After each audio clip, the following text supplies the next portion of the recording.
रात का सन्नाटा था। एक पुरानी लाइब्रेरी की दीवारों पर झूलते टिमटिमाते लैंप किसी कहानी के गवाह लग रहे थे। किताबों के ढेर में एक शख्स खोया हुआ था, हाथों में एक धूल भरी डायरी जिसके पन्ने पीले पड़ चुके थे। कांपते हाथों से उसने पहला पन्ना पलटा और वो कहानी शुरू हुई जिसने भारत के भविष्य की नींव रखी।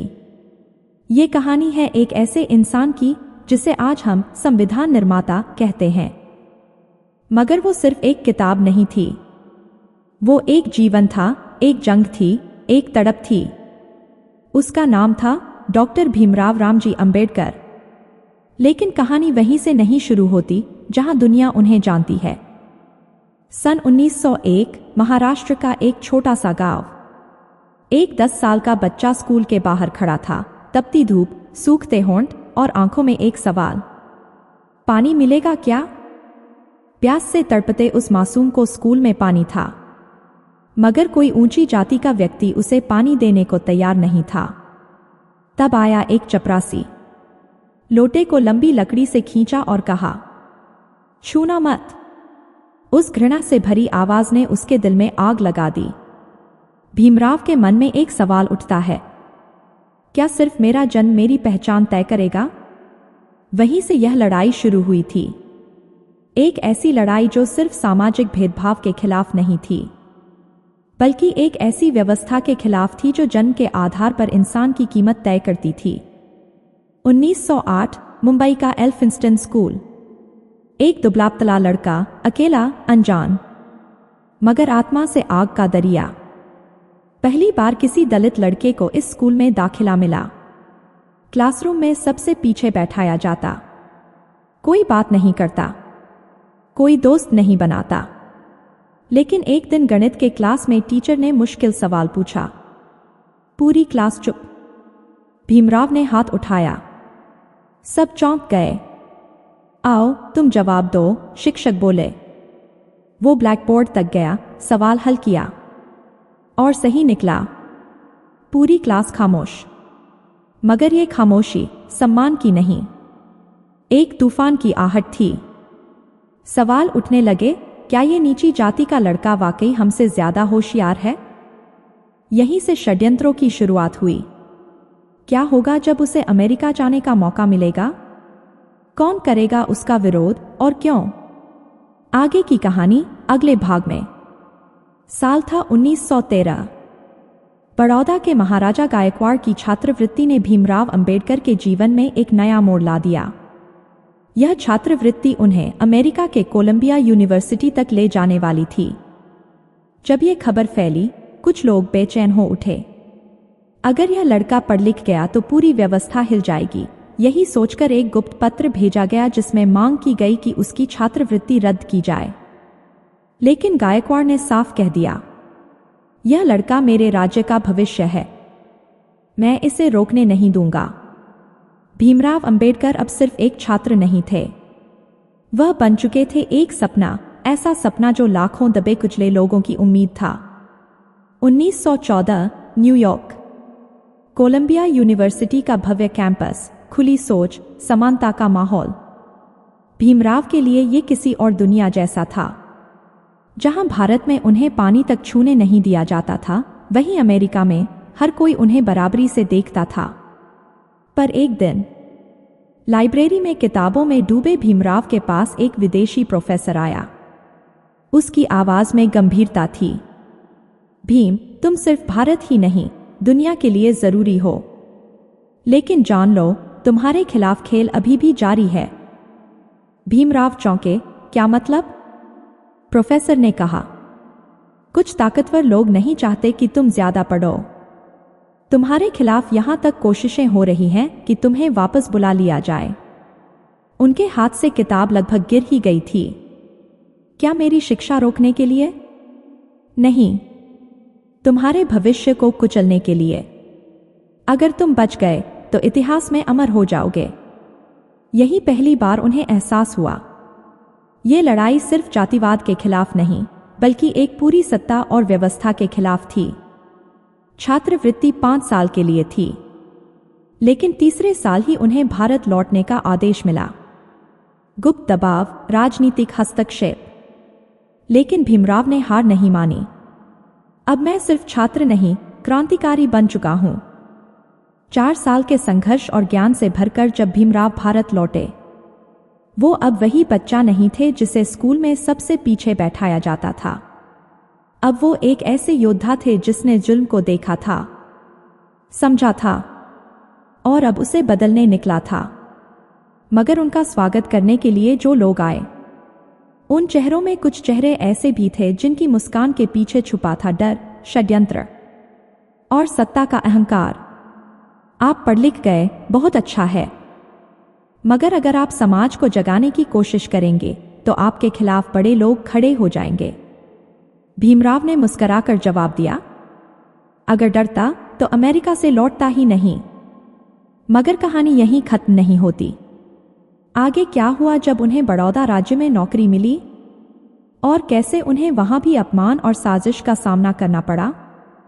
अमेरिका से लौटने के बाद भीमराव अंबेडकर के पास एक नई उम्मीद थी, अपने ज्ञान से समाज को बदलने की, और इसी उम्मीद के साथ उन्हें बड़ौदा राज्य में वित्त सचिव के पद पर नियुक्त किया गया। ये एक सम्मानजनक पद था। समाज में, शासन में एक पहचान बनने की शुरुआत थी। लेकिन हकीकत उस कड़वे घूंट जैसी थी जिसे पीना पड़ा बार बार। कार्यालय में कोई कुर्सी नहीं देता, कोई चपरासी उनकी तरफ से फाइल लेने को तैयार नहीं, लोग उनकी छाया से भी बचते। तुम अछूत हो, यहां तुम्हें बैठने की इजाजत नहीं। यह शब्द सिर्फ अपमान नहीं थे, बल्कि सत्ता की उस दीवार के पत्थर थे जिसे तोड़ना भीमराव का संकल्प था। कुछ दिन तक उन्होंने सहा, चुपचाप। फिर एक दिन उन्होंने पीने के पानी की व्यवस्था खुद के लिए करनी चाहिए, और वही बन गई एक और साजिश की वजह। दफ्तर के कुछ लोगों ने योजना बनाई, इसे बाहर निकालो। उनसे कहा गया, यह नौकरी तुम्हारे लिए नहीं बनी है। लेकिन इस बार अंबेडकर चुप नहीं रहे। मैं अपनी मेहनत से यहां तक पहुंचा हूं, मुझे यह अधिकार किसी से मांगना नहीं आता। उनकी आवाज गूंज उठी, मगर हालात बेकाबू हो चले थे। उन्हें बड़ौदा छोड़ना पड़ा। अब उन्हें समझ आ चुका था, यह लड़ाई 2-4 लोगों से नहीं, पूरे सिस्टम से है। उन्हें अब किसी के सहारे की जरूरत नहीं थी। अब वो खुद ही अपनी आवाज बनने वाले थे। 1919 उन्होंने शुरू किया एक अखबार, मूक नायक, एक ऐसा मंच जहां दबे हुए समाज की सिसकियों को आवाज मिलनी शुरू हुई। जहां पहली बार किसी ने सवाल किया, पानी, शिक्षा और सम्मान, क्या ये सिर्फ जातियों की जागीर है? इस अखबार की लोकप्रियता बढ़ी, मगर साथ ही बढ़ा खतरा। 1921 एक रात, मुंबई। भीमराव अपने कमरे में बैठे मूक नायक का संपादकीय लिख रहे थे। टेबल पर रखा लैंप दीवार पर उनकी परछाई बड़ा कर रहा था। तभी खिड़की के पास सरसराहट हुई। किसी की परछाई। कौन है? उन्होंने तेज आवाज में पूछा। कोई जवाब नहीं। सुबह जब वे अखबार के कार्यालय पहुंचे, दरवाजे पर पड़ा था एक धमकी भरा पत्र। अगर तुमने यह लिखना बंद नहीं किया तो तुम्हें इसका अंजाम भुगतना पड़ेगा। भीमराव ने पत्र पढ़ा और मुस्कराए। अगर सच्चाई बोलना जुर्म है तो मैं यह जुर्म बार बार करूंगा। लेकिन खतरा अब सिर्फ कागजों तक सीमित नहीं था। आगे क्या हुआ जब पुणे जाते समय उनके काफिले पर हमला हुआ, और कैसे उन्होंने उस दर्द को एक आंदोलन में बदल दिया। 1921 मुंबई की एक रात। भीमराव अंबेडकर अपने टेबल पर झुके हुए थे, मूक नायक का अगला अंक लिख रहे थे। उनकी कलम उन चीखों को लिख रही थी जो सदियों से दबा दी गई थीं। तभी एक परछाई उनकी खिड़की के बाहर से झांकी। कौन है? उन्होंने पूछा। कोई जवाब नहीं आया। अगली सुबह अखबार के दफ्तर के बाहर पड़ा एक लिफाफा। उसमें एक धमकी थी, अगर तुमने यह सब लिखना बंद नहीं किया तो तुम्हें इसका अंजाम भुगतना पड़ेगा। भीमराव मुस्कुराए। अगर सच्चाई बोलना जुर्म है तो मैं ये जुर्म हर दिन करूंगा। लेकिन अब मामला सिर्फ धमकियों तक सीमित नहीं रहा। कुछ ही दिनों बाद जब वह पुणे में एक जनसभा को संबोधित करने जा रहे थे, रास्ता सुनसान था। अचानक कुछ लोग झाड़ियों से निकलकर उनकी गाड़ी पर टूट पड़े। पत्थर बरसने लगे। गाड़ी को रोकने की कोशिश की गई। ड्राइवर ने साहस दिखाया, गाड़ी की रफ्तार तेज की और किसी तरह वो उस हमले से बच निकले। वो सभा स्थल पर पहुंचे। लहूलुहान नहीं थे, मगर आंखों में आग थी। मंच पर खड़े हुए, मैं जानता हूं मुझे रोकने की हर कोशिश होगी, मगर मैं तब तक नहीं रुकूंगा जब तक इस देश के आखिरी इंसान को न्याय नहीं मिल जाता। सभा में गूंजते नारों से मैदान थर्रा उठा। डॉक्टर अंबेडकर जिंदाबाद। यह हमला एक चेतावनी था, मगर भीमराव के लिए यह एक फैसला बन गया। अब सिर्फ कलम से नहीं, अब आंदोलन से बात होगी। और फिर 1924 उन्होंने की बहिष्कृत हितकारिणी सभा की स्थापना। उद्देश्य था साफ, दलितों को शिक्षित करना, उन्हें संगठित करना और उनके अधिकारों की रक्षा के लिए संघर्ष करना। धीरे धीरे लोग जुड़ते गए और वहीं से शुरू हुई भारत में समानता की सबसे बड़ी क्रांति। फिर आया वो ऐतिहासिक दिन 25 मार्च 1927। स्थान महाराष्ट्र का महाड़ कस्बा। एक सार्वजनिक तालाब, महाड़ का तालाब, जहां दलितों को पानी पीने की इजाजत नहीं थी। अंबेडकर ने कहा, पानी किसी जाति की जागीर नहीं है। हजारों दलित उनके साथ चल पड़े, तालाब से पानी पिया और सदियों पुरानी परंपराओं को ललकारा। यह था महाड़ सत्याग्रह। लेकिन विरोधियों को यह कैसे मंजूर होता?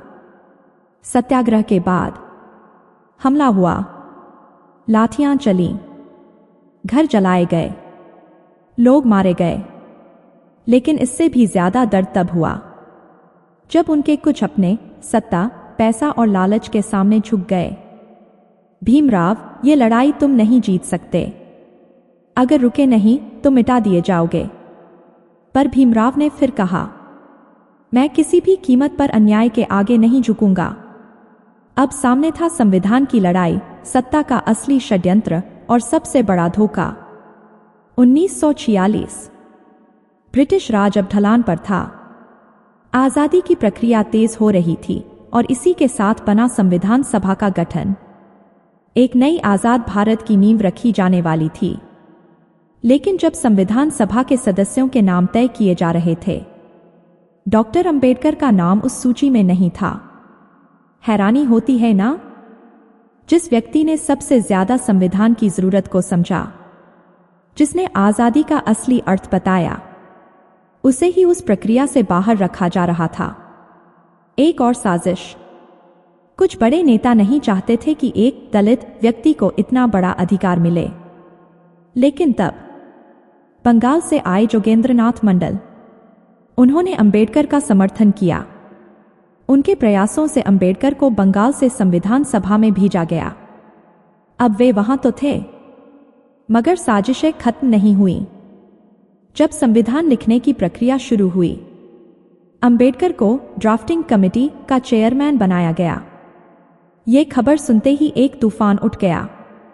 एक दलित आदमी भारत का संविधान बनाएगा? हम इसे कभी नहीं होने देंगे। सभा में बार बार उनकी आवाज को दबाने की कोशिश की गई। उनके सुझावों को अनसुना किया गया। विरोध के षड्यंत्र रचे गए। कुछ नेता गुप्त बैठकों में मिले।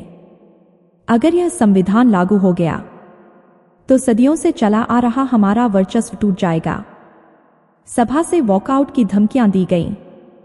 कहा गया, अंबेडकर का संविधान भारतीय संस्कृति के खिलाफ है। मगर तब भीमराव ने खड़े होकर कहा, यह संविधान किसी एक जाति, धर्म या वर्ग के लिए नहीं, बल्कि पूरे भारत के लिए है। अगर आप इसका विरोध कर रहे हैं तो आप भारत के भविष्य का विरोध कर रहे हैं। उनकी यह बात सभा में गूंज उठी और आखिरकार 26 नवंबर 1949 भारत का संविधान तैयार हुआ। लेकिन संविधान लागू होने से कुछ दिन पहले ही उन्हें एक गुप्त सूचना मिली। अगर संविधान लागू हो गया तो कुछ लोग तुम्हें जिंदा नहीं छोड़ेंगे। साजिश अब शब्दों की नहीं थी, जान की थी। लेकिन अंबेडकर का जवाब हमेशा वही था, अगर मुझे मार भी दिया गया तो भी मेरे विचारों को कोई नहीं मिटा सकता। आगे क्या हुआ जब उन्होंने हिंदू धर्म छोड़ने का ऐतिहासिक फैसला लिया? और क्या उनकी मौत सिर्फ बीमारी से हुई या पीछे थी कोई और साजिश?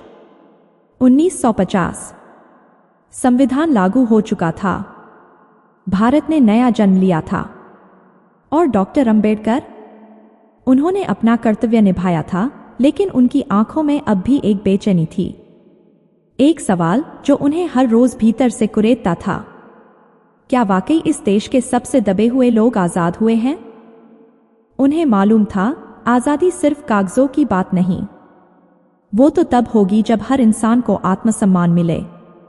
मगर इस दौरान उनका शरीर थकने लगा था, अस्वस्थता अब उनका स्थायी साथी बन चुकी थी। डॉक्टरों ने कहा, आपका शरीर यह बोझ अब और नहीं उठा पाएगा। लेकिन क्या अंबेडकर रुकने वाले थे? नहीं, उनके मन में एक और क्रांति पल रही थी, धर्म परिवर्तन की क्रांति। उन्होंने अपने करीबी साथियों से कहा, अब मैं हिंदू धर्म नहीं रहूंगा, जिस धर्म ने मुझे अपमान और पीड़ा के अलावा कुछ नहीं दिया, मैं उसे त्यागूंगा। और फिर आया 14 अक्टूबर 1956, नागपुर का दीक्षा भूमि, हजारों अनुयायियों की भीड़। डॉक्टर भीमराव अंबेडकर ने बौद्ध धर्म को अपनाया। उनका संकल्प था, मैं हिंदू धर्म छोड़कर बौद्ध धर्म अपना रहा हूं, क्योंकि यह धर्म मुझे इंसान समझता है और मेरे जैसे लाखों को भी। वो सिर्फ धर्म नहीं बदल रहे थे, वो अपनी आत्मा को आजाद कर रहे थे। उनके इस फैसले से पूरे देश में एक नई चेतना जागी। अब दलित सिर्फ सहने वाले नहीं, अपनी पहचान खुद गढ़ने वाले बनेंगे। मगर इस परिवर्तन के 54 दिन बाद 6 दिसंबर 1956 भीमराव अंबेडकर ने अंतिम सांस ली। उनकी मृत्यु पर भी सवाल उठे, क्या यह सिर्फ बीमारी थी, या फिर जैसा उन्होंने कुछ दिनों पहले कहा था, मैं जानता हूं मेरे खिलाफ अब भी कोशिशें हो रही हैं, मगर मुझे डर नहीं लगता। कुछ लोगों का दावा था उनके भोजन में कुछ मिलाया गया था, कुछ ने कहा उनकी दवाइयों में गड़बड़ी की गई। कोई प्रमाण नहीं था, लेकिन शक आज भी जिंदा है। उनकी मौत के बाद जो रह गया वो था एक आंदोलन, एक विचार। 6 दिसंबर 1956 बाबा साहेब भीमराव अंबेडकर की सांसें थम गईं, लेकिन उनके विचार जैसे हवा में घुल गए, हर दिशा में फैल गए। उनकी मृत्यु की खबर से देश स्तब्ध था। एक ऐसा व्यक्ति जो सदियों से दबाए जा रहे लोगों के लिए प्रकाश की किरण बना, अब नहीं था, लेकिन शायद वो कभी एक व्यक्ति थे ही नहीं, वो तो एक विचार बन चुके थे। एक ऐसा विचार जो कहता था, जहां अन्याय होगा वहां आवाज उठानी होगी, जहां भेदभाव होगा वहां विद्रोह करना होगा। मगर उनकी मौत के बाद एक और सवाल उठता है, क्या हमने उनके विचारों को जिया या उन्हें केवल किताबों और मूर्तियों में कैद कर दिया?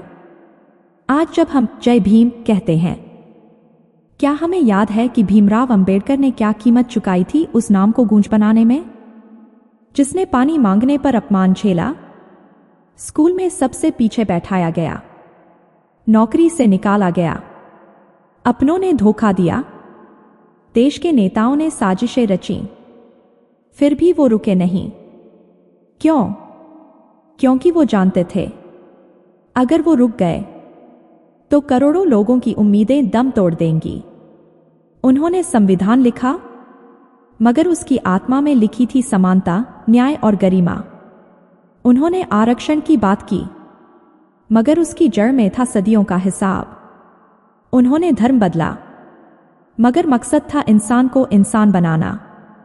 आज जब आप कहीं अंबेडकर की मूर्ति देखें तो उसे सिर्फ एक राजनेता मत समझिए, वो उस बच्चे का आक्रोश है जिसे पानी नहीं पीने दिया गया, वो उस युवक की उम्मीद है जिसने अमेरिका में पढ़ते हुए अपने खिलाफ षड्यंत्रों का सामना किया। वो उस नेता की दृढ़ता है जिसने कहा, मैं उस धर्म को मानने को तैयार नहीं जो मुझे इंसान नहीं समझता। और सबसे बढ़कर वो उस हर आदमी की आवाज है जिसे इस समाज ने सिर्फ इसलिए पीछे रखा क्योंकि उसका जन्म कुछ और था। आज बाबा साहेब भीमराव अंबेडकर का जीवन एक मशाल है जिसे जलाए रखना हम सबका कर्तव्य है, क्योंकि उनका संघर्ष खत्म हो सकता है मगर उनकी सोच हमेशा जीवित रहेगी। डॉक्टर अंबेडकर अमर रहें। जय भीम।